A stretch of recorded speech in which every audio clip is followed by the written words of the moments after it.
காரப்பொரி. இது ஈவினிங்கில் குழந்தைங்க ஸ்கூல் விட்டு வரப்போ ஸ்நாக்ஸ் மாதிரி இதை நம்ம செஞ்சு கொடுக்கலாம். நல்ல காரமாகவும் இருக்கும், சாப்பிட்றதுக்கு நல்ல டேஸ்ட்டாகவும் இருக்கும். எப்படி செய்யலாம் வாங்க பார்க்கலாம். முதல்ல ஒரு வாணலில்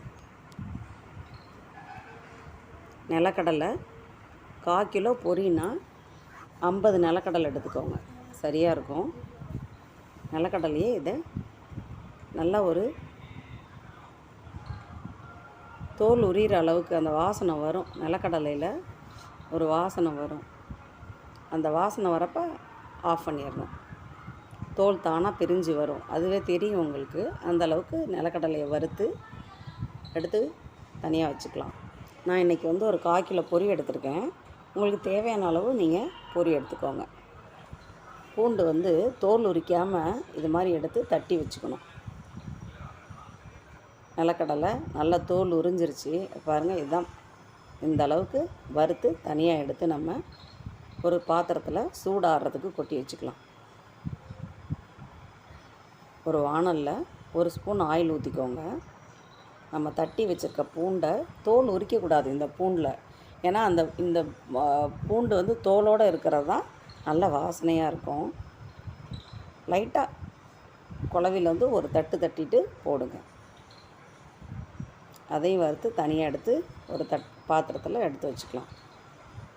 இப்போ கருவேப்பிலை, 1 கை கருவேப்பிலை, அதையும் வாணலில் இது மாதிரி வறுத்து எடுத்து அதையும் தனியாக எடுத்து வச்சுக்கலாம். 5 வரமிளகாய், ஏன்னா ஆல்ரெடி நம்ம மசாலா வேறு போடுவோம், அதனால் காரத்துக்கு ஏற்ற மாதிரி போடுங்க. வரமிளகாய் ஒரு 5 மிளகாய் போதும். அதையும் இது மாதிரி லைட்டாக வறுத்துட்டு அதையும் எடுத்து வச்சுக்கலாம்.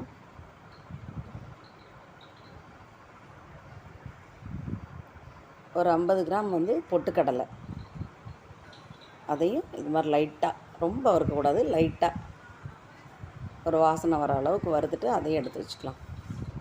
1 ஸ்பூன் ஆயில் ஊற்றி 1 ஸ்பூன் மிளகாய்த்தூள், மஞ்சத்தூள், உப்பு, கொஞ்சம் பெருங்காயம் எல்லாம் சேர்த்து அந்த ஆயில்லையே கொஞ்சம் இப்படி இது மாதிரி நல்லா வணக்கிட்டிங்கன்னா அந்த மசாலாவோட பச்சை வாசனை போயிடும். அதுக்கப்புறம் நம்ம பொரியை கொட்டிட்டு நல்லா அந்த மசாலா பொரியில் நல்லா மிக்ஸ் ஆகிற அளவுக்கு, ஆட் ஆகிற அளவுக்கு நல்லா பொரியை பரட்டி விட்டுக்கணும். நல்லா கையில் கூட குலுக்கி விட்டுக்கலாம். பொரியை நல்லா குலுக்கி விட்டுக்கலாம். மசாலா ஃபுல்லாக, பொரி ஃபுல்லாக நல்லா இது மாதிரி ஸ்ப்ரெட் ஆகிற அளவுக்கு பண்ணிடலாம். நம்ம ஆல்ரெடி வறுத்து வச்சுருக்க எல்லாத்தையும் இதில் ஆட் பண்ணிக்கலாம். கருவேப்பிலை, வரமிளகாய், நிலக்கடலை, பொட்டுக்கடலை, பூண்டு எல்லாம் சேர்ந்து ரொம்ப நல்லா இந்த பொரிக்கு, இந்த கார பொரிக்கு நல்ல ஒரு டேஸ்ட்டாகவும் இருக்கும், நல்ல மணமாகவும் இருக்கும். பெருங்காயம் எல்லாம் சேர்த்துருக்கோம். காரப்பொரியை இது மாதிரி செஞ்சு சாப்பிட்டு பாருங்கள். அதுவும் இது மாதிரி மழை காலத்தில் ஒரு டீயோட இந்த காரப்பொரியை சாப்பிட்டு பாருங்கள், அவ்வளோ ஒரு டேஸ்ட்டாக இருக்கும்.